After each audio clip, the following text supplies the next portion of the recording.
All right. Hi there. If you are receiving this video or watching this video, it is most likely because you have expressed some interest in joining Fifth Element Free Church. So we get a lot of these inquiries. We're very fortunate to have quite a few people who have become interested in what we're doing over here. And so Jordan and I have decided that we are going to take some time and put together kind of an FAQ video answering some of the most frequent questions that we get so that you can, make an informed decision about whether you want to potentially take this further and meet with us and apply to be part of the church. So we're going to start off with some brief introductions. I'll go first since I'm already talking. My name is Jessica. I am one of the two trustees here at Fifth Element. So I have, excuse me, a legal background. I went to law school, God, like forever ago. Kind of feels like it's been decades, and practiced law for quite some time. First in New York City, and then here in Massachusetts, where I eventually settled. I have lots of experience in general business law, real estate, but also constitutional issues. During my active practice time, I wrote for the Supreme Court. I've been published on constitutional issues. It's something that has been near and dear to me and just a big piece of my interest and focus throughout my legal career. Stopped practicing full time in about 2015 when my kids started to outnumber me. Decided to kind of take some time, focus on them, and that was going swimmingly until COVID hit, at which point the world kind of started to go sideways, and I started to really notice that most of our constitutional protections were being very unceremoniously discarded. And so that was kind of watching that and trying to understand that and the impetus behind that, and then reverse engineering a way to kind of avoid it was a big factor in how this church actually came to be. And there's a whole long and involved story that I won't bore you with. Suffice it to say that, my love of the Constitution and my desire to kind of protect, to maintain the constitutional protections that we have is a big, big catalyst for the church. So I also have a ministry under the church. I am an astrologer, a spirit medium, an Akashic Records reader, a single mom of four crazy children. We're in our minivan era right now, and I'm loving every minute of it. And mostly, I've been lately spending a lot of time, on this church and trying to grow it and make it as pristine of a container as possible. So I will let Jordan. Thank you. That was a great introduction. Thanks. So my name's Jordan. My background is in healthcare. So I worked as a nurse practitioner up until about 2020, which I was kind of already heading out of healthcare, if you will, before COVID hit. But that definitely kind of put the period at the end of that sentence where I just really don't ever want to go back. But through everything that I learned just by working in healthcare, by having a business in healthcare, and then experiencing COVID, just and all of the changes that occurred, and just the way the world can shift so rapidly, it became really important to me that I understand how to best navigate through the world in a way that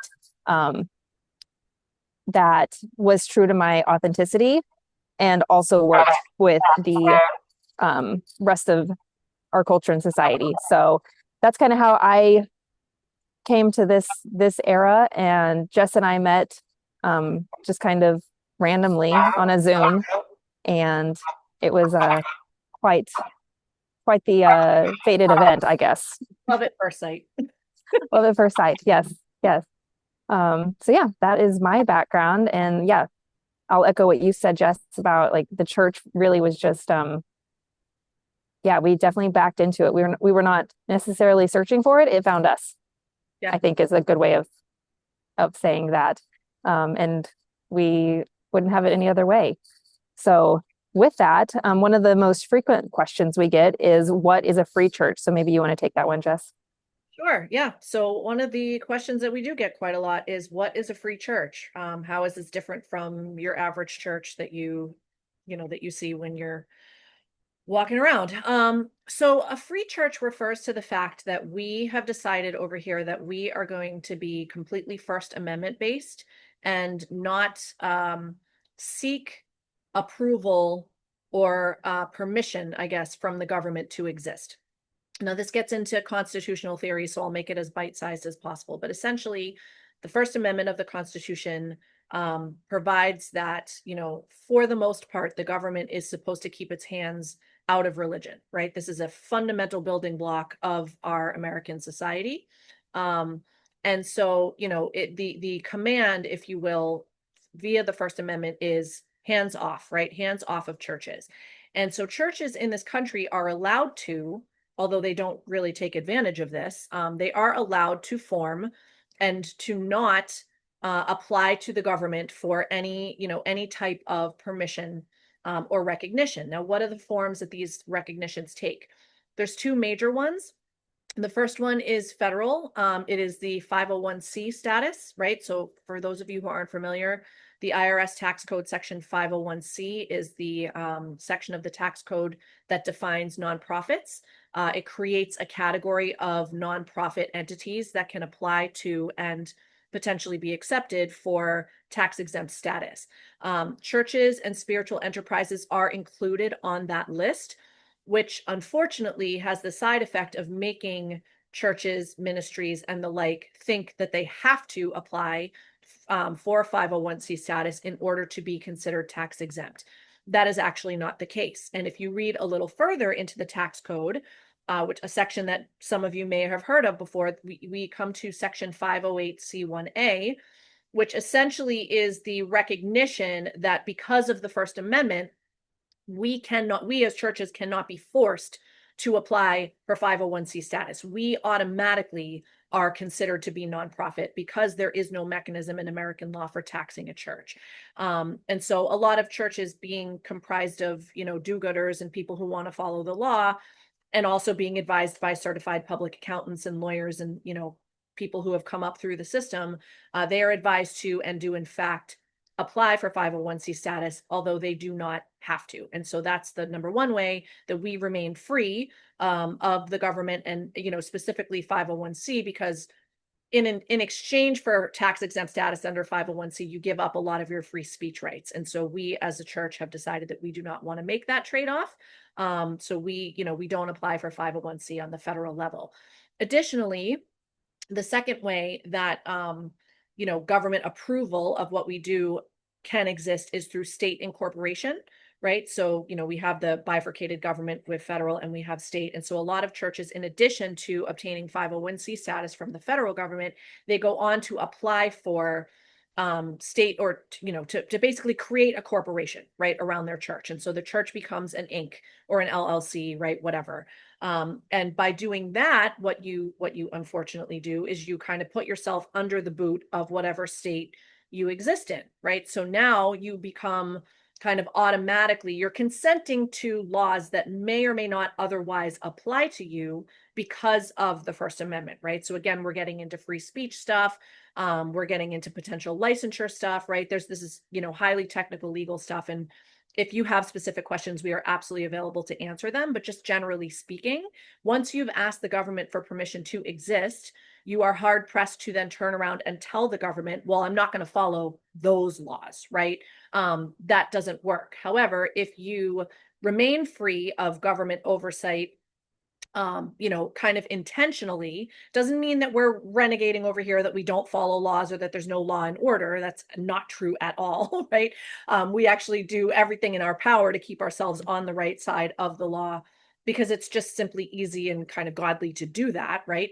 But there are definitely some places where what we do intersects in a not so wonderful way with kind of with legal structures. And so we strongly believe over here that the First Amendment kind of governs, and to the extent that we can kind of cover ourselves with just that, that is exactly what we've done. So that's kind of what the free in free church refers to.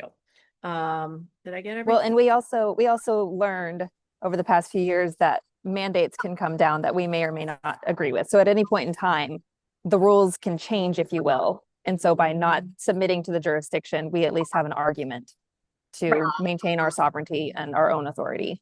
Yep. Yeah.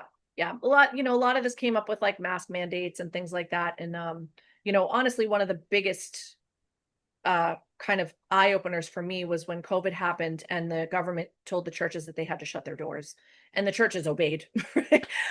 Because that was absolutely crazy to me. And because under the First Amendment that we have in this country, that never should have happened.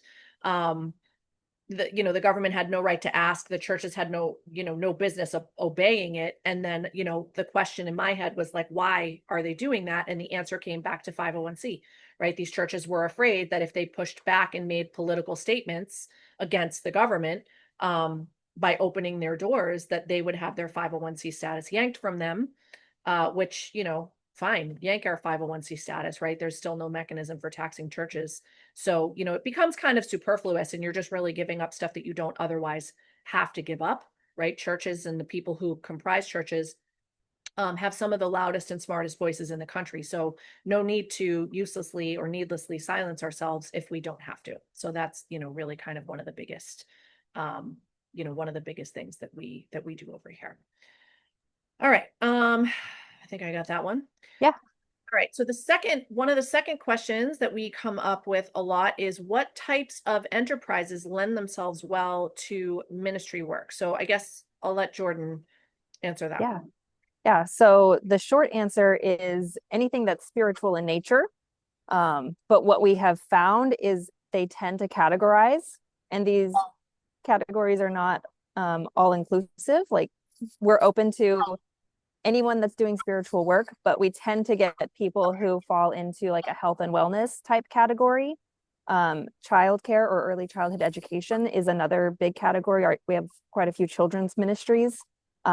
We have ministries that are using like plant medicine, or any type of like nature related spiritual ritual type thing. And then we also have a ministry that's doing elder care, which we're also very excited about. And then we have a general category that we affectionately refer to as the woo category.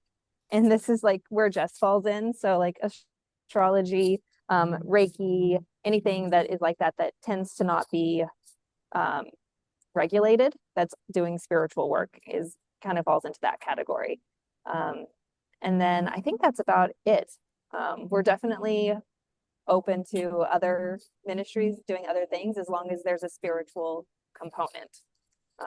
So yeah, but with that, I think we need to circle back around, Jess. We may have missed one up above, but we get people asking, like, I do spiritual work, but I don't necessarily fall into a church category. Like, can I run just a ministry without a church? Okay. Oh, well, Like, can a ministry operate without a church umbrella, I guess is a question that we get. yeah. So we'll kind of answer this a little bit more down the line when we get to the 14-point list, but the short answer is sure, you can. We don't advise it, and that is actually one of the reasons that we ended up backing into the church format, is because there were a whole bunch of us who were running kind of one-off ministries, right? And we were not connected in any way. And so what we discovered was that we could offer a lot more protection by unifying and creating the church with kind of a bunch of, I don't like this word, but subsidiary ministries underneath it, right? So there's the church umbrella. And then, the church is comprised of all of these ministries. I think at this point we're over 24 that we have all over the country. And in other parts of the world, even, we've expanded. So, Yeah. so yes, you can. We don't recommend it, and so we don't create one-off ministries. If you are somebody who is interested in forming a ministry, then the goal would be to bring you in under our umbrella, right? We could certainly, kind of like wish you well, but it's we've seen too much that kind of happens to people who are, kind of renegading and doing their own thing without being attached, and so we don't really want that static over here. No, awesome. Thank you. Yeah, I think we may have touched on this, but I'll let you like answer more thoroughly if you want to add anything. But the question that we get is like, is my ministry taxes exempt? Or like, where do the taxes fall? with a ministry, and it's a little bit nuanced. So I'll let you add to that. So we do get this question a lot about the tax exempt status because it is, I mean, as Jordan said, the main goal of what you're doing should be spiritual, but a benefit is that, there is some tax benefits and tax breaks that we get by being a church.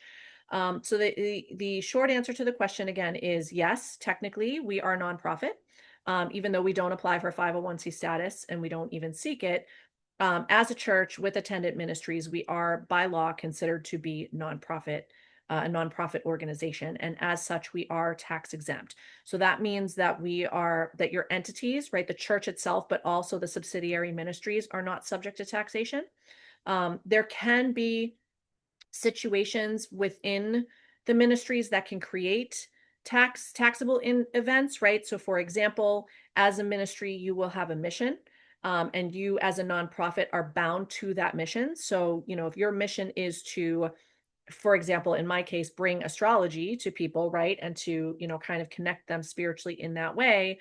I can't turn around and start selling fried chicken out of my kitchen and be like, oh, this is part of my ministry, right? Like I would have done what is called mission drift in the law, right? So I will have strayed from, very clearly from the mission. And at that point, any money that I brought in from my fried chicken enterprise would be considered taxable income to me.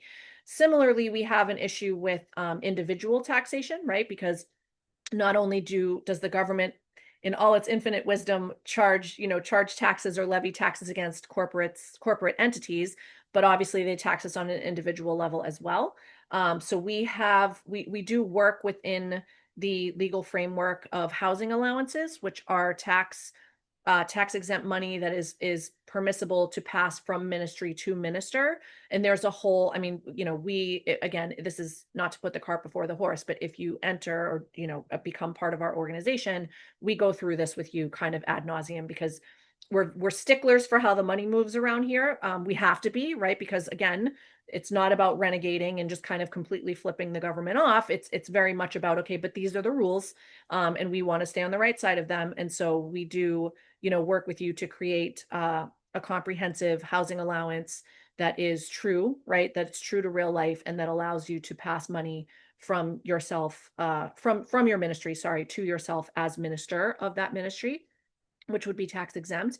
But again, there are situations where people find that the housing allowance is not sufficient and they need to take money above and beyond that housing allowance, which is perfectly fine.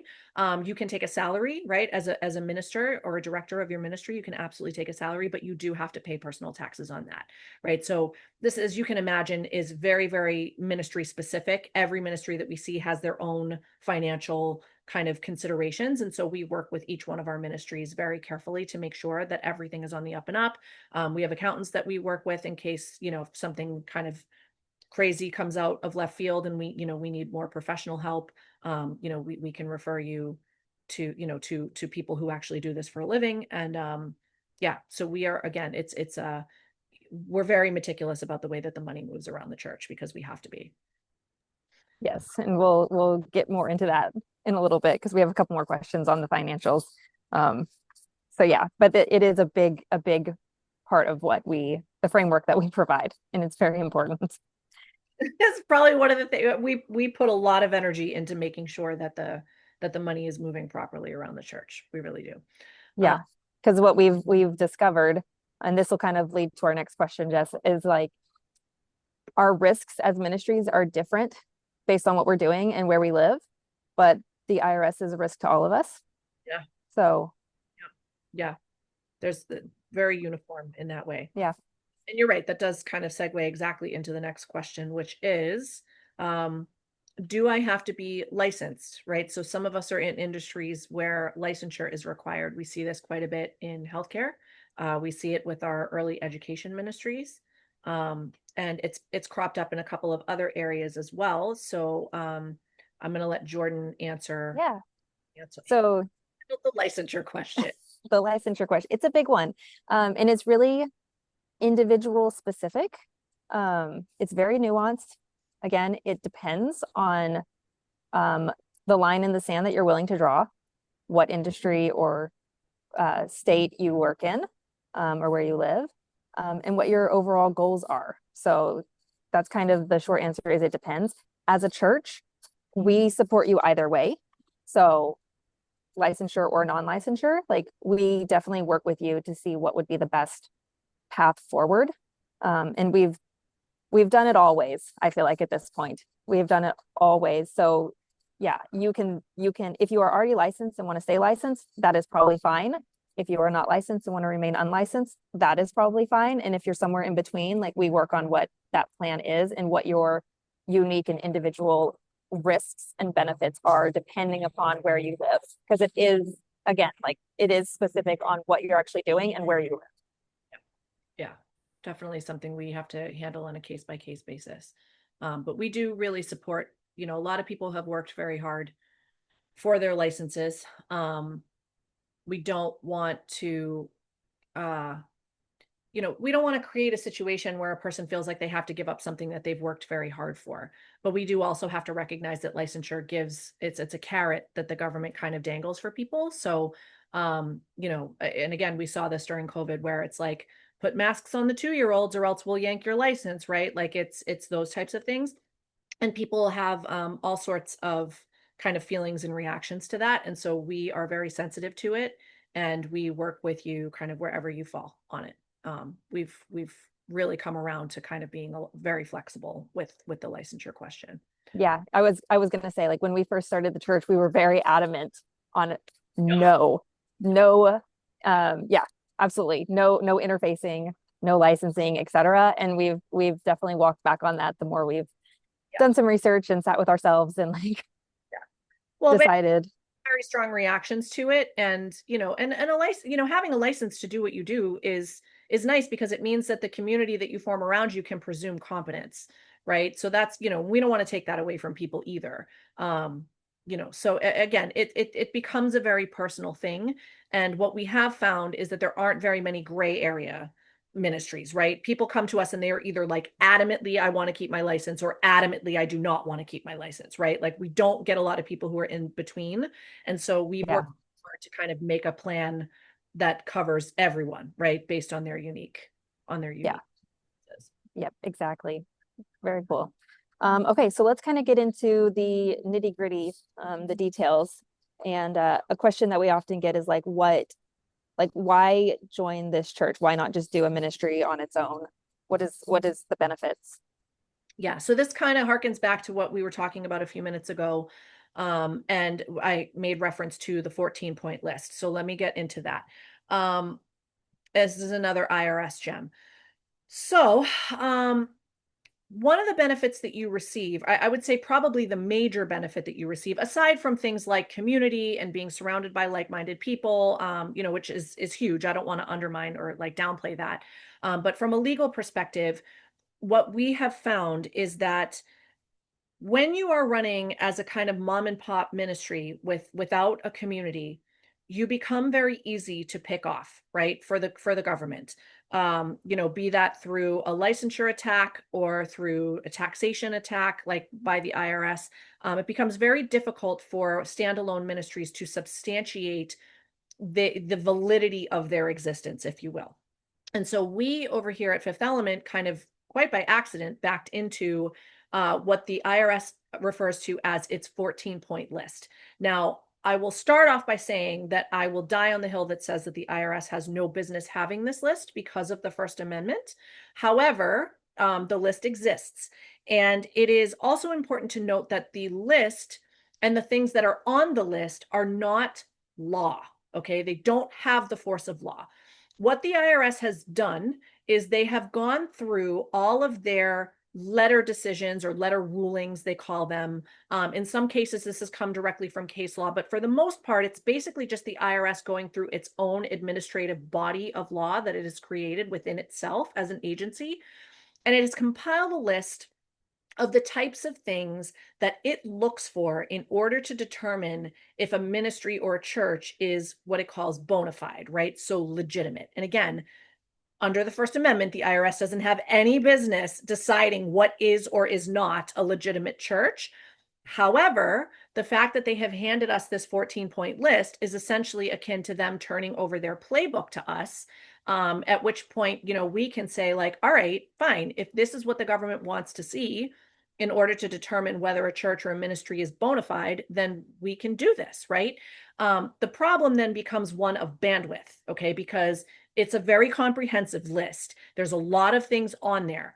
And so like one-off smaller mom and pop ministries may be able to check off 2, 3, maybe even 4 of them, but they're not getting all 14. Okay. Um, and again, there's no guidance from the IRS on how many, like, because it's not law, right? They don't have any business doing this. So they can't even say like, well, you have to have at least 7, right? Or you have to have at least 10 or 2 suffice, right? We don't know.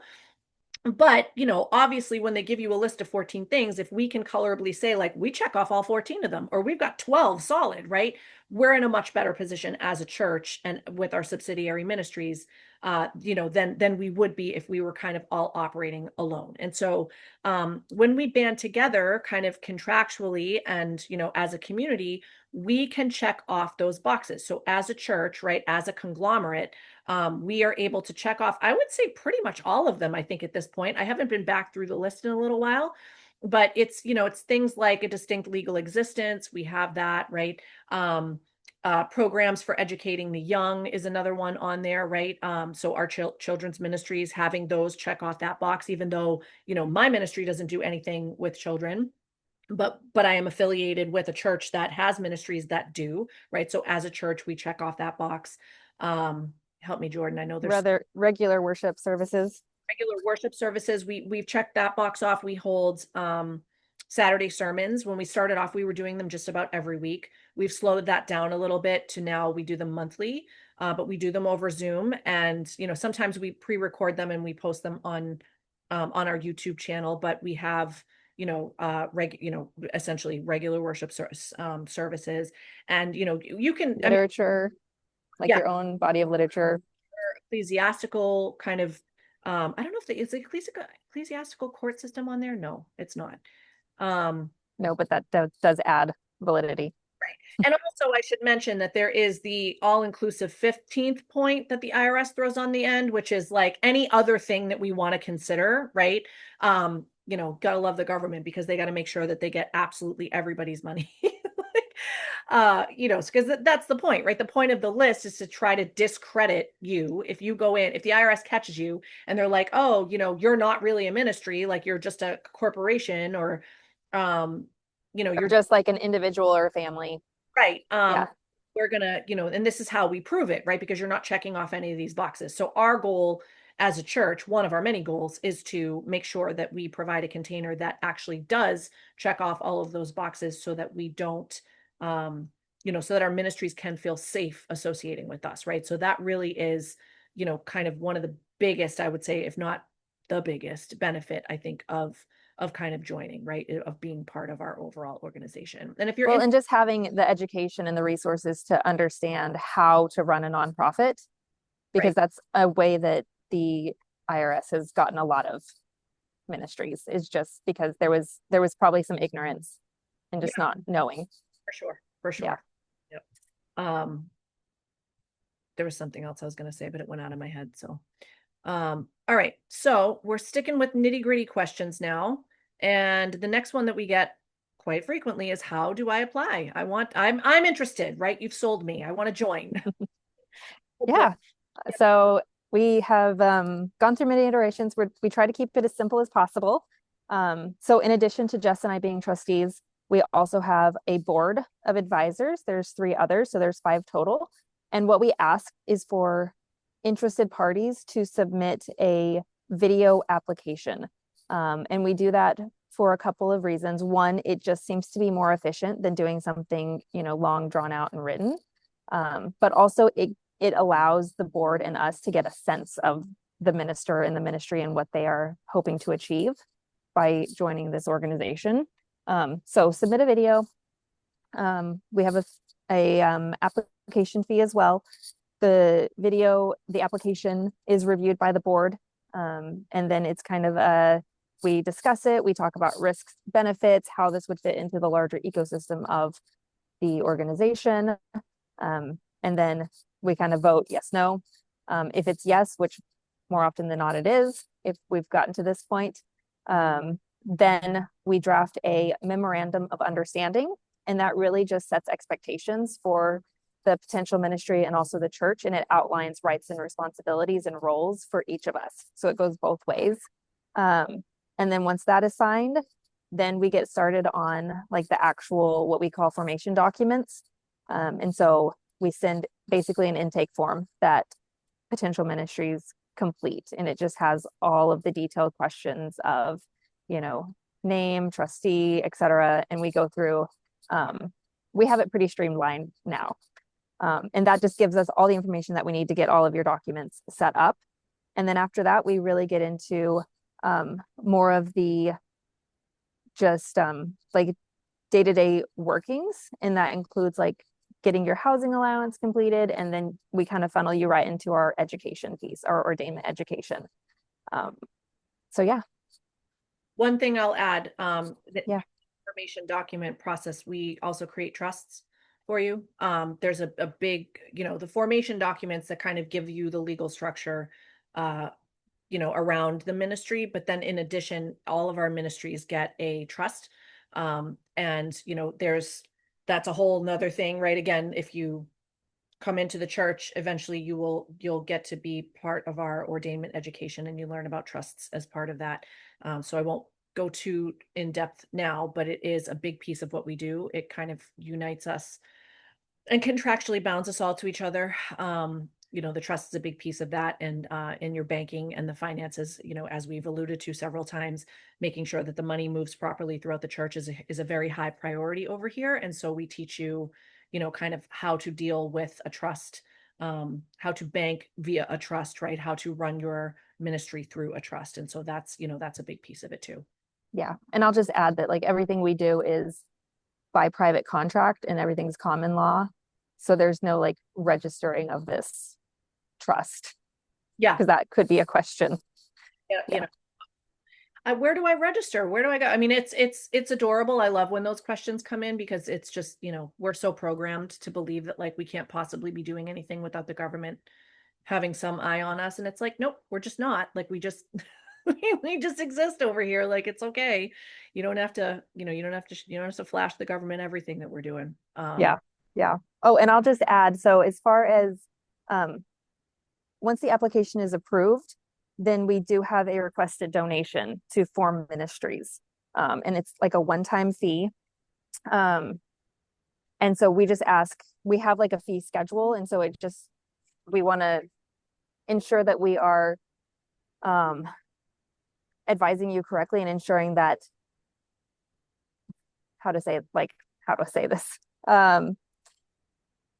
Every circumstance is different. And so we just want to make sure that the donation we request is accurately reflecting your unique situation. So we just ask that you contact us rather than just throwing out a number and then having it be Yeah, the money need question to be different. one that we get all the time. Yeah.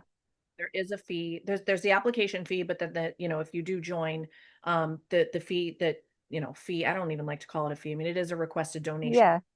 but it brings you in and it covers, all of the work that we have to do to kind of onboard you, but it is a one-time thing.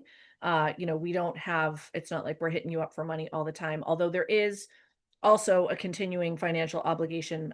We do have a continuing tithe that each of our ministries sends to us monthly. It's not a lot of money. It never has been a lot of money.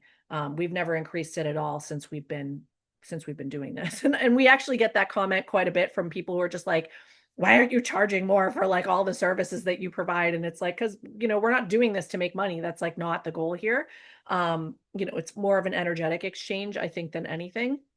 But and also just to kind of put that in context, the monthly tithe is actually, and this is all spelled out in the MOU, in the memorandum of understanding, so you'll understand this completely. Like we don't like sticker shock, we're not trying to hide anything.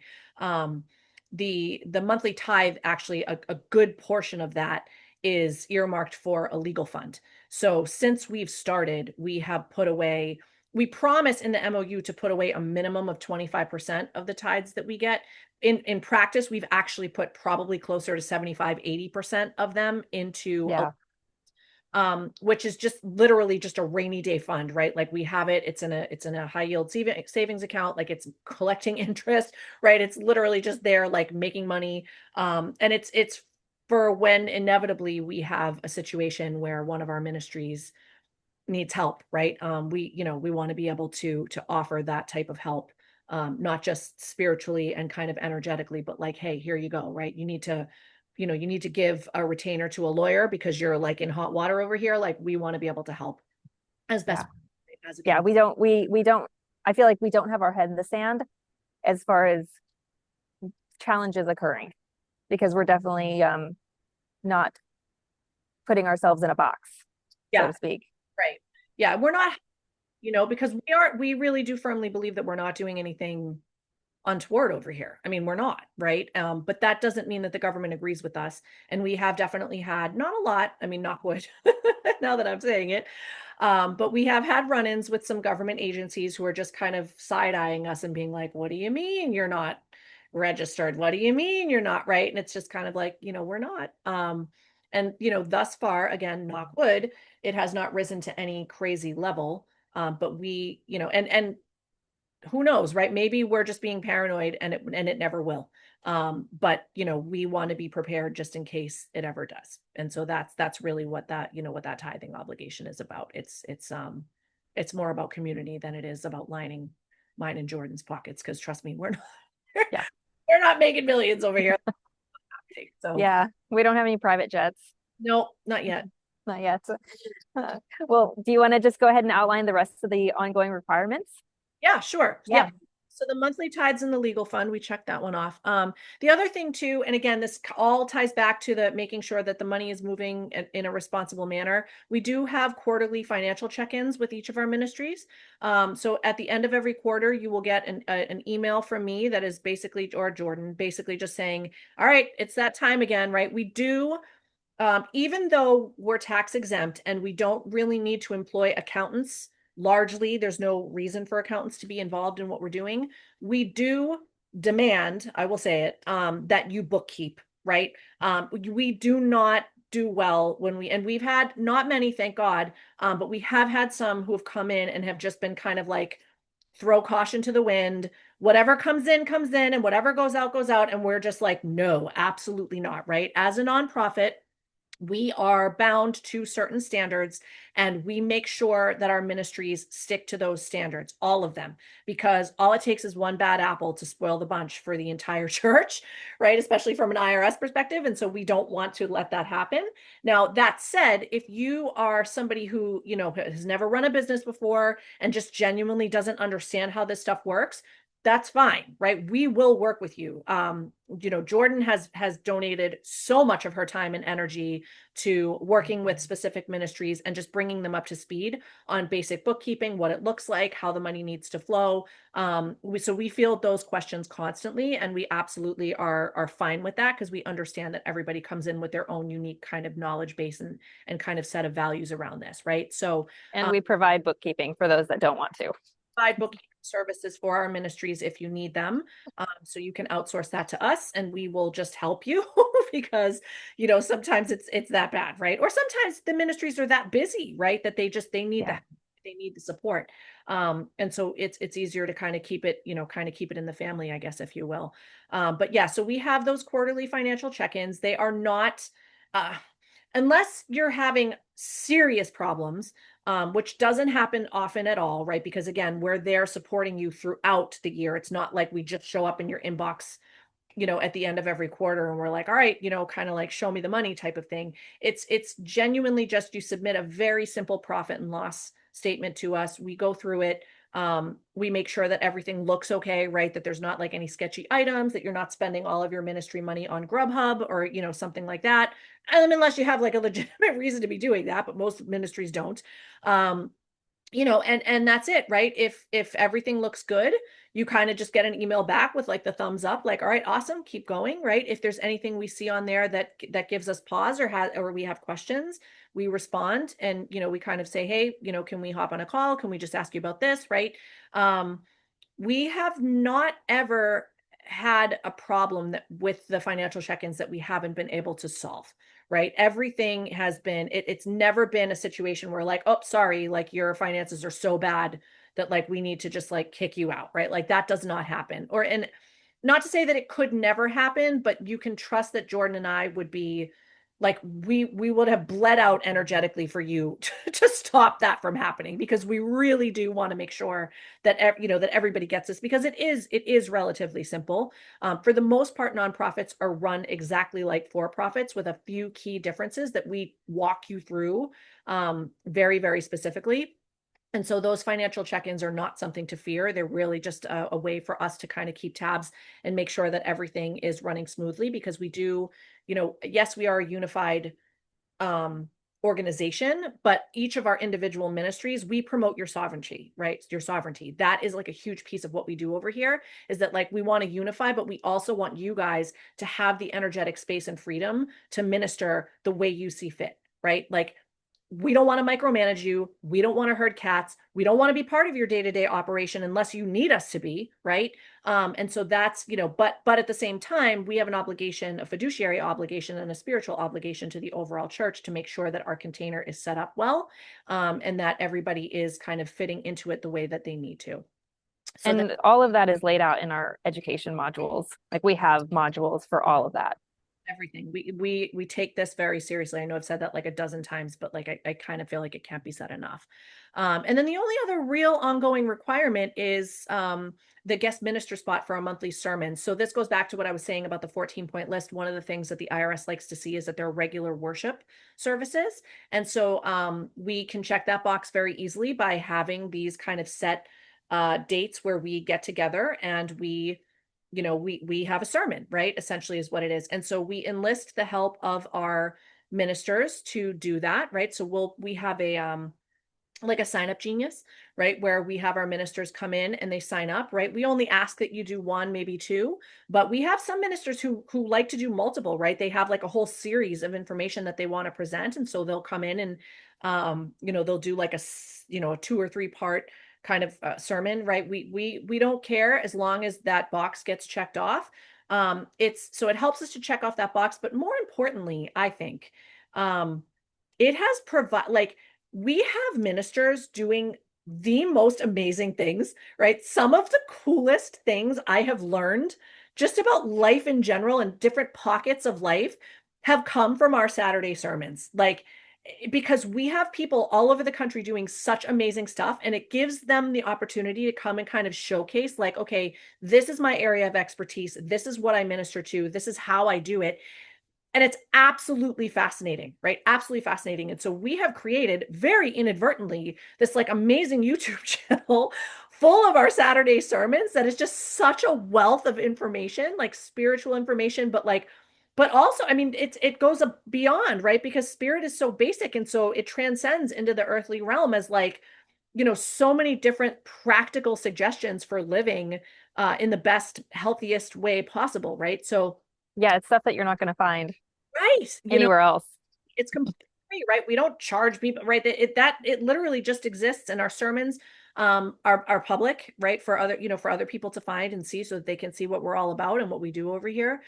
So yeah, so we ask that you participate in that, and if that looks like 1 or 2 sermons because you don't like to talk or whatever, that's fine, right? But we do ask that that there is at least some contribution to that. And other than that, that's it, right? I think we've covered all of Yeah, the I think so. that we ask for our ministers. Yeah. All right, and then the last question that we get sometimes is yeah, thanks. I don't want to join your church. I'm actually I'm interested in forming one of my own, right? Like for whatever reason, sometimes people come to us and they've already got like a whole congregation, right? They're already kind of well established with what they're doing. Yeah. Other times they just kind of they want to birth their own thing, right? So go ahead, Jordan. You can. Yeah. So yeah, the answer is absolutely. We have helped many, many people form their own free churches. It's one of our favorite things to do, honestly. I mean, we love our ministries too, but it's also fun to help someone create something and then kind of push them out of the nest and see how they fly. And again, like we have some really, really amazing sister churches doing amazing things. So that is the short answer is yes. It looks very similar. There's no official approval process, but as far as you getting like a suite of documents, we help you get the trust set up. We give you access to our ordainment education, so it can go through all of the modules. And then we just provide you any ancillary documents that we use as a church, and we just provide guidance to walk you through like step by step till you really feel, safe and secure to fly, if you will. We create ministries too, under the church. If Yep. that's some churches come to us and they just want to be a church. They don't have any intention of creating ministries underneath. Others do want to have, similar to what we have with kind of like the organization, but the subsidiary ministries underneath, right? So it's like everything we do, it's very flexible. And it again, quite by accident, right? Like Jordan and I often joke about how unintentionally we have created this thing, because it really, it's gotten so much bigger than we really ever anticipated that it would. Thank God. It's a wonderful problem to have, but we kind of all of a sudden started getting inquiries from people who are like, wow, we really like what you're doing. Can you show us how to do it? Right? Can you set us up in the same way that you've been set up? Because we want to, kind of recreate, what you guys have built. And I'll tell you, I don't think there's anything more flattering than hearing that, because Jordan and I have poured our blood, sweat, and tears into this thing for the better part of like 5 years now. And so it's a really wonderful and validating energetic to have that there are people who want that for themselves. So if you have listened to what we're about over here, and ministry doesn't feel like it, or subsidiary ministry under Fifth Element doesn't feel like it's the right fit for you, but you might want something bigger for yourself or a church organization, your own free church, then absolutely still feel free to reach out to us, because that is absolutely something that we do, and we'd be honored to do it for you. Yeah, that's So it. that's it, right? So that is all the questions that we get regularly at this point. If you feel a kinship, if you feel connected, right? If this feels like something that you might be interested in, please feel free to reach out to us. Our email is fifthelementministry@gmail.com. So we'll post that somewhere, so that you can see it written out. And we would be happy to set up a discovery call to kind of explore further whether you would Yeah. be for us. And thanks Well, for and I'll add, if anyone wants to learn more about Fifth Element Free Church, they can also go to our website, fifthelementfreechurch.org. yep, yep, And um, we kind of have our declaration, our guiding principles on there, yep, more information about Jess and I, our other board members, etc. yep, yep. So we can Yeah. link to the site for sure. We also do have a social media presence, although we're we're kind of too busy doing other things over here, so we don't post a ton, but it does exist. So we'll make sure that all that stuff gets linked, so that you guys can kind of, check us out, stalk us a little bit more if that's what feels right for you. All right. Thanks so much for listening. Thank you.